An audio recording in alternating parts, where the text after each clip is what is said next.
사랑하는 성도 여러분, 평안하셨습니까? 오늘은 11월 9일 토요일 새벽 예배의 시간 주앞에 드리겠습니다. 다 같이 사도신경으로 신앙 고백드립니다. 전능하사 천지를 만드신 하나님 아버지를 내가 믿사오며 그 외아들 우리 주 예수 그리스도를 믿사오니 이는 성령으로 잉태하사 동정녀 마리아에게 나시고 본디오 빌라도에게 고난을 받으사 십자가에 못 박혀 죽으시고 장사한 지 사흘 만에 죽은 자 가운데서 다시 살아나시며 하늘에 오르사 전능하신 하나님 우편에 앉아 계시다가 저리로서 산자와 죽은 자를 심판하러 오시리라. 성령을 믿사오며 거룩한 공예와 성도가 서로 교통하는 것과 죄를 사하여 주시는 것과 몸이 다시 사는 것과 영원히 사는 것을 믿사옵나이다. 아멘. 찬송가 191장입니다.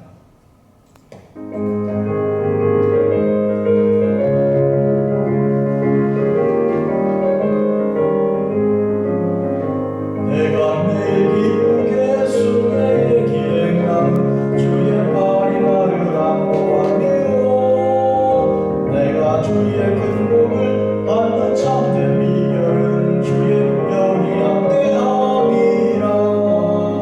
성령이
사랑과 은혜의 아버지 하나님, 거룩하신 아버지 하나님, 오늘 이 아침 이 새벽에 저희들은 모든 만물을 대하기 전에 우리 주님께서 명하시고 주께서 또 사랑으로 인도하시는 대로 주님께 새벽 예배를 드리며 하루를 시작합니다. 모든 영광과 찬송과 존귀를 받으시기에 합당하신 하나님, 우리를 사랑하사 예수님을 이 땅에 보내주시고 누구든지 예수님을 믿으면 멸망하지 않고 영생을 얻는 참된 소망을 허락하여 주셨습니다. 또한 저희들에게 이 큰 사랑을 보이사 저희들이 서로 사랑하게 하여 주시고 끊임없이 사랑하되 원수까지도 사랑할 수 있는 귀한 은혜를 허락하여 주셨습니다. 하나님, 이 아침에 또한 말씀을 주실 때 이 영의 만나를 저희들이 받아 먹고 영생하는 참된 기쁨이 있으니 아버지여 말씀하옵소서. 주의 종들이 듣겠나이다. 예수님의 이름으로 기도합니다. 아멘. 하나님 말씀입니다. 야고보서 2장 26절입니다. 영혼 없는 몸이 죽은 것 같이 행함이 없는 믿음은 죽은 것이니라. 아멘. 성도 여러분, 야고보는 본래 행함에 특별한 강조를 둔 그런 하나님의 종입니다. 그렇다고 해서 믿음보다는 행함, 그런 것이 아닙니다. 참 믿음이란 결국 참된 행함을 수반하는 일이기 때문에 그가 강조하는 것도 믿음, 참된 믿음을 강조하는 그 점에서 다른 어떤 사도들과 다르지 않습니다. 바울과도 다르지 않고 베드로와도 다르지 않습니다. 다만 중요한 것은 참된 믿음이라면 반드시 행함이 있어야 한다는 그 점이 강조된 것인데요. 오늘 읽은 본문은 하나의 비유를 포함했습니다. 그것은 영혼이 없는 몸은 죽은 것 아니냐. 그 영혼이 없는 몸으로서 죽은 그 몸, 그 시신을 두고 말하면서 그렇다면 행함이 없는 믿음이란 죽은 것이다 해서 영혼과 행함을 같이 놓고 또 몸과 믿음을 같이 놓아서 그렇게 분리가 되었을 때, 그래서 몸이 영혼이 없을 때 그것은 믿음이란 곧 행함이 없는 것으로서 죽은 것과 같다, 그렇게 말한 것입니다. 오늘 이런 점에서 행함이 특별히 강조가 되었는데요. 오늘 우리는 이 야고보서 2장의 후반부를 통해서 17절 특히 행함이 없는 믿음은 그 자체가 죽은 것이라 하는 이 말씀이 오늘 메아리치고 반복되고 있는 것인데, 그 중간에 이런 예가 들어 있습니다. 우리 조상 아브라함이 있습니다. 아브라함에게 하나님께서 믿음을 주셔서 우리는 그를 믿음의 조상이라고 믿고 있습니다. 그러나 그는 믿음이 참 믿음이었기 때문에 행함이 수반되었습니다. 하나님께서 본토 지적 아비 집을 떠나 내가 네게 지시할 땅으로 가라. 그리하면 내가 너에게 복을 줄 텐데 내가 복의 근원이 되어 세상 모든 민족이 너로 인하여 복을 얻을 것이다. 그렇게 말씀하셨습니다. 이와 같은 것을 아브라함이 듣고 믿었지만 만약에 그 믿음 속에서 행함이 없었다면 그는 계속하여 아버지 집에 머물러 있었을 것입니다. 그러나 그는 행함으로써 아버지 집을 박차고 나왔고 그리고 가나안 땅에 들어갔으며 이 땅에 여기서 너희 후손에게 이 땅을 줄 것이라는 하나님의 약속을 받고 거기서 번제를 하나님께 올려드렸습니다. 이와 같은 행함으로써 아브라함은 그 믿음을 확증하였던 것이며 그 믿음은 참된 믿음인 것이 드러났습니다. 두 번째의 경우에 아브라함에게 하나님께서 내 아들 독자를 이삭을 번제로 드리라는 명령을 내리셨습니다. 아브라함에게 허락하신 그 너를 통해 사라와 너를 통해 허락할 그 자식을 통해 하늘의 별과 같이 땅의 티끌처럼 셀 수 없이 많은 후손을 주리라는 그 약속을 그는 믿었던 터였고요. 그 믿음을 가지고 있던 그에게 하나님께서 번제를 명령하셨습니다. 그렇다면 이 아브라함은 그 3일 길을 이삭과 함께 걸어가면서 내내 그 믿음을 행동으로 옮기는 아주 힘들고 어렵지만 참 뜻있는 3일을 지나 보냈던 것입니다. 그리하여 그가 산에 오를 때 아들 이삭이 아버지 우리에게 불도 있고 나무도 있는데 재물이 없습니다. 그때 아주 아픈 마음을 억누르면서 아들아, 하나님께서 재물을 스스로 당신께서 준비하실 것이다. 그렇게 대답을 했습니다. 그리고 아들을 결박하여 나무 제단 위에 올려놓고 그리고 칼을 빼었을 때까지 그는 순종하고 행동한 믿음의 사람이었습니다. 제가 초등학교 다닐 때 교과서에 지나친 생각이라는 제목의 에세이가 실려 있었습니다. 비가 뚝뚝 떨어지는, 밖에 막 장대비가 쏟아지고 집안에 빗물이 뚝뚝 떨어지는 그런 가운데 한 남자가 앉아 턱을 괴고 생각하고 있습니다.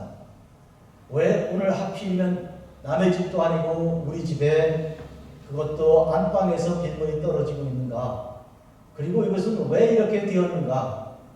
턱을 괴고 곰곰이 생각하고 있는 동안에 빗물은 계속 떨어져서 바닥을 꽁꽁히 적시고 차오르기 시작했습니다.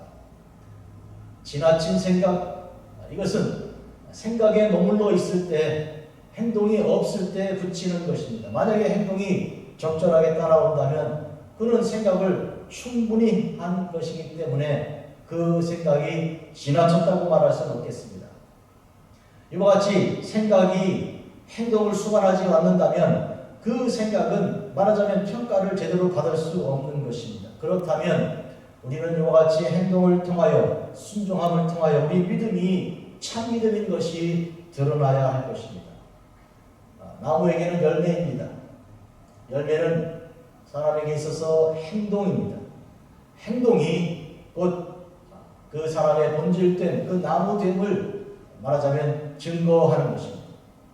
그래서 예수님께서 어떤 무화과 나무를 보시고 열매를 보시려고 하셨는데 발견하지 못하시고 그 나무를 저주하여 뿌리부터 마르게 하셨습니다. 여러분, 우리가 주님께서 다시 오실 때 우리에게 열매를, 나무로서 이 열매를 찾으실 것이요 그것은 착한 행실입니다. 우리에게 소금과 빛의 사명을 허락하시고 이와 같이 너희 착한 행실을 사람들에게 비춰서 모든 사람들이 하늘의 아버지께 영광을 올려드릴 수 있게 하라고 명령하셨습니다. 그런 의미에서 착한 행실이란 나무에게서 좋은 열매입니다. 두 번째로 예를 든 것이 기생 라합입니다. 그 여자는 여리고 사람으로서 이스라엘이 어떻게 애굽 땅에서 나올 때 하나님의 놀라우신 재앙과 그런 기적들을 통하여 애굽 땅을 멸하시고 이스라엘을 구출하셨는지, 그리고 홍해 바다를 어떻게 건너고 광야를 지나오면서 하나님의 은혜를 입었는지를 그는 듣고 또 알았습니다. 그리고 믿었습니다. 그 믿음을 실천하기 위하여 자기 집에 근처에 머물고 있던 2명의 정탐꾼들을 삼대에 숨겨서 왕과 그 군대로부터 보호하여 주었습니다. 그리고 그들에게 약조를 청하여 여러분들이 이 여리고를 멸망시킬 때 나와 우리 집은 살려주셔야 합니다. 약조합시다. 이렇게 하여 그 약조를 받아내었습니다.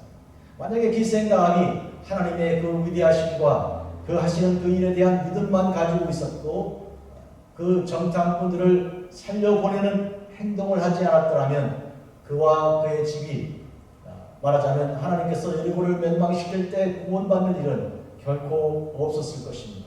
이와 같은 믿음의 행동을 통하여 이 라합은 그 집안과 함께 이스라엘 사람들이 되었고 그리고 그 이스라엘 사람과 결혼한 가운데 태어난 아들 보아스, 우리가 잘 알고 있는 룻기에 이 룻과 결혼하게 되고 그리고 그들 사이에서 오벳이 태어나고 오벳은 이새를 낳고 이새는 이 다윗 왕을 낳는 그 놀라운 그 하나님의 은혜를 입은 그런 예수 그리스도의 족보의 조상이 되는 데까지 이르게 된 것입니다. 믿음이 있으면 그 믿음이 참이라면 반드시 행함이 있어야 할 것이고 그 행함으로써 그 믿음이 참인 것과 살아있는 믿음인 것을 증명하고 입증하는 것입니다. 오늘 우리의 삶으로 적용하겠습니다. 우리가 날마다 하나님 말씀을 읽고 묵상하고 새벽 예배 때마다 말씀을 듣고 또 주일 예배 때마다 하나님 말씀 묵상하며 또 주중에도 날마다 하나님 말씀대로 우리가 배우고 살아가는 중에 행동이 바로 말씀대로 나야 하는 것입니다. 성경을 읽으며 믿음은 가졌는데 그 믿음대로 살지 않고 세상 사람들의 방식대로 산다든지 하면 그 믿음 아무것도 아닌 것입니다. 헛것이 되고 마는 것입니다. 그런 의미에서 우리 주님께서 말씀을 들은 그 사람이 순종한다면 그런 반석 위에 지은 집을 짓는 일과 같다고, 그런 사람과 같다고 말씀하셔서 그런 지혜롭다고 말씀하셨습니다. 그러나 말씀을 듣고도 순종하지 않으면 모래 위에 집 짓는 사람 같아서 지혜가 없다고 말씀하신 것입니다. 풍파가 일고 또 여러 가지 풍랑이 일고 바람이 불 때 반석 위에 지은 집은 안전합니다. 오늘 이 시대는 우리가 혼란과 혼돈의 시대입니다. 전쟁의 소문과 기근과 또 지진과 또 인간 사회 속에 있는 여러 갈등들이 계속 불거져 나오는 그런 시대에서 우리는 이와 같이 하나님 말씀의 그 분명한 그 뜻을 순종하고 그 말씀대로 살아가는 거룩한 주의 종들이 되어 우리의 믿음이 참으로 살아있는 믿음인 것이 입증될 수 있기를 바랍니다. 그리하여 믿음으로써 하나님을 기쁘시게 해드리는 하나님의 종들이 되시기를 진심으로 축복합니다. 거룩하신 주 아버지 하나님, 하나님의 사랑으로 저희들을 붙드시고 사랑하사 하나님 말씀을 주셨으니 그 말씀대로 살아가는 거룩한 종들이 되기를 원합니다. 아버지여, 저희들을 도우사 저희들에게 주신 그 복된 믿음이 결실하는 행동으로 옮겨지는 순종하는 하나님의 종들이 되게 하여 주셔서 하나님께서 허락하신 그 믿음이 살아있는 믿음인 것을 하나님 우리 스스로도 입증하고 하나님 앞에 증거가 되게 하옵소서. 예수님의 이름으로 기도합니다. 아멘. 하늘에 계신 우리 아버지여, 이름이 거룩히 여김받으시오며 나라가 임하시오며 뜻이 하늘에서 이루어진 것 같이 땅에서도 이루어지이다. 오늘 우리에게 일용할 양식을 주시옵고 우리가 우리에게 죄 지은 자를 사하여 준 것 같이 우리 죄를 사하여 주시옵고 우리를 시험에 들게 하지 마시옵고 다만 악에서 구하시옵소서. 내게 나라와 권세와 영광이 아버지께 영원히 있사옵나이다. 아멘.